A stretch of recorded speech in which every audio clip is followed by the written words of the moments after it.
नमस्कार, आप देख रहे हैं पहाड़ टीवी और मैं हूं आपके साथ स्मिता पटवार। चलिए रुक करेंगे उत्तराखंड की तमाम बड़ी खबरों का, लेकिन उससे पहले एक नजर आज की हेडलाइंस पर। वन दरोगा ऑनलाइन 2021 परीक्षा में धांधली की पुष्टि, केस दर्ज, एसटीएफ करेगी जांच। हल्द्वानी में सड़क हादसे में बाइक सवार की मौके पर मौत, 2 लोग घायल। उत्तराखंड के 2 शिक्षकों को मिला राष्ट्रीय शिक्षक पुरस्कार, राष्ट्रपति मुर्मू ने किया सम्मानित। टैक्सी से उतरकर उफनते गधेरे को पार करने लगा ग्रामीण, बहने से मौत। आज 5 सितंबर को शिक्षक दिवस के अवसर पर देश भर में शिक्षा के क्षेत्र में बेहतर योगदान देने वाले शिक्षकों को सम्मानित किया गया। उत्तराखंड से हरिद्वार के प्रदीप नेगी और कुमाऊं से कौस्तुभ जोशी का चयन किया गया, जिन्हें शिक्षक दिवस के मौके पर राष्ट्रपति द्रौपदी मुर्मू ने राष्ट्रीय शिक्षक पुरस्कार से सम्मानित किया। आपको बता दें कि शिक्षा के क्षेत्र में बेहतर योगदान देने के लिए शिक्षकों को ये पुरस्कार दिया जाता है। हर साल इसमें विभिन्न मानकों के आधार पर शिक्षकों का चयन किया जाता है। इस साल देश भर के तमाम शिक्षकों के साथ प्रदेश के 2 शिक्षकों को भी इस पुरस्कार के लिए चयनित किया गया है। शिक्षा दिवस के दिन राष्ट्रीय शिक्षक पुरस्कार कार्यक्रम का आयोजन दिल्ली विज्ञान भवन में किया गया। मुख्यमंत्री पुष्कर सिंह धामी की जीरो टॉलरेंस ऑन करप्शन की नीति और नकल माफियाओं के विरुद्ध कठोर कार्रवाई के निर्देश के क्रम में कल एक और बड़ी कार्रवाई हुई है। उत्तराखंड एसटीएफ ने वन दरोगा ऑनलाइन 2021 परीक्षा मामले में कल केस दर्ज करवाया है।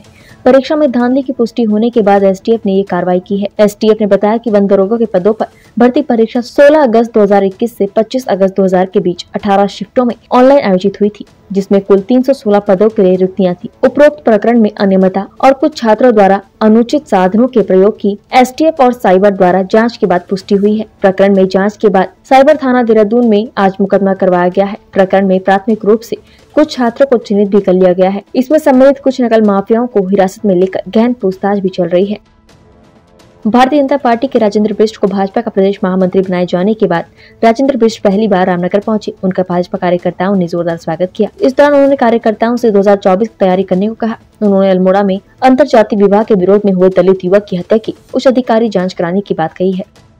उस पर भी इंक्वायरी हो रही है और मेरी जहाँ तक जानकारी में है कि उस पर सारी मुख्यमंत्री जी के संज्ञान में है और उसकी जानकारी होकर उस पर एफआईआर भी इत्यादि हो गई है। ऐसा मेरे पास संज्ञान है कि एफआईआर हो गई है। उस पर बहुत जल्दी त्वरित कार्रवाई कर जो दोषी व्यक्ति होंगे वो जेल के पीछे होंगे। नहीं, ये माननीय मुख्यमंत्री जी के पास ये संज्ञान में है। मुझे लगता है कि बहुत शीघ्रता से ये पटाक्षेप होगा इसका। देहरादून के एसएसपी डॉक्टर दलीप सिंह कुंवर के आदेश के बाद डोईवाला की केशवपुरी बस्ती और राजीव नगर में सुबह 4 बजे लगभग 130 पुलिस कर्मियों ने प्रभारी निरीक्षक राजेश शाह के नेतृत्व में सत्यापन अभियान चलाया। अचानक हुई पुलिस कार्रवाई से बस्ती में हड़कंप मच गया। पुलिस की 5 टीमों ने बस्ती में रहने वाले बाहरी लोगों की जांच पड़ताल की और उनके सत्यापित कागजों को जांचा। अभियान में ऐसे लोगों के चालान किए गए जिन्होंने अभी तक सत्यापन नहीं कराया था। पुलिस टीमों ने बस्ती में ऐसी 30 गाड़ियों को जब्त कर सीज किया जिनके कागज लोगों के पास नहीं थे। पुलिस के इस अभियान में 115 लोगों का चालान कर 11,50,000 का जुर्माना वसूला गया। सरोवर नगरी में जहां श्री नंदा देवी महोत्सव की धूम देखने को मिली, वहीं सैकड़ों की संख्या में लोग मस्त होकर मेले में घूमते हुए नजर आए। जबकि मौसम विभाग ने कई जिलों में भारी बारिश की संभावना को बताया था, जिसके चलते नैनीताल में मूसलाधार बारिश पड़ी, जिसके चलते अफरा तफरी मच गई। पर मूसलाधार बारिश में भी लोग मेले में झूले घूमते हुए नजर आए, जिस पर नगर पालिका परिषद के सभासद मनोज जागती ने आपत्ति जताई। उन्होंने यहाँ तक कह डाला, अगर कोई घटना घटती है तो जिम्मेदारी किसकी होगी।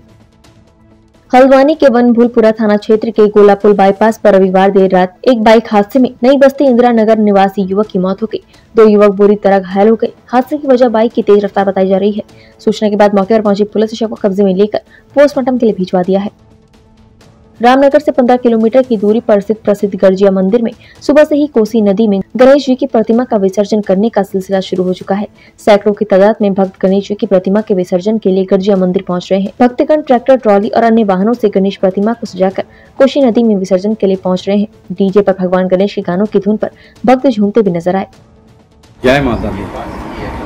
आज माँ भगवती विजया माता के दरबार में सुबह से ही सैकड़ों की संख्या में श्रद्धालुओं ने माँ भगवती के दर्शन किए। गणपति विसर्जन का भी विशेष महत्व रहता है, जिसमें इसी क्रम में सुबह से ही श्रद्धालुओं ने लगभग 8 बजे से वहाँ पे माँ भगवती के दरबार में कौशिकी नदी में गणपति बप्पा का विसर्जन किया।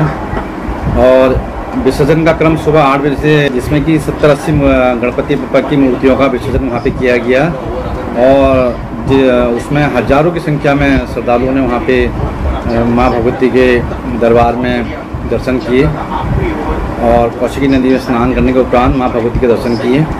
और आगे भी 2-3 दिन यही क्रम चलता रहेगा। इसी तरह माँ भगवती के दरबार में भीड़ रहेगी और माँ भगवती सबको दर्शन देती है और सबकी मनोकामना पूरी करती है। उत्तराखंड की तमाम बड़ी खबरों में फिलहाल इतना ही। बाकी खबरों के लिए देखते रहिए पहाड़ टीवी। नमस्कार।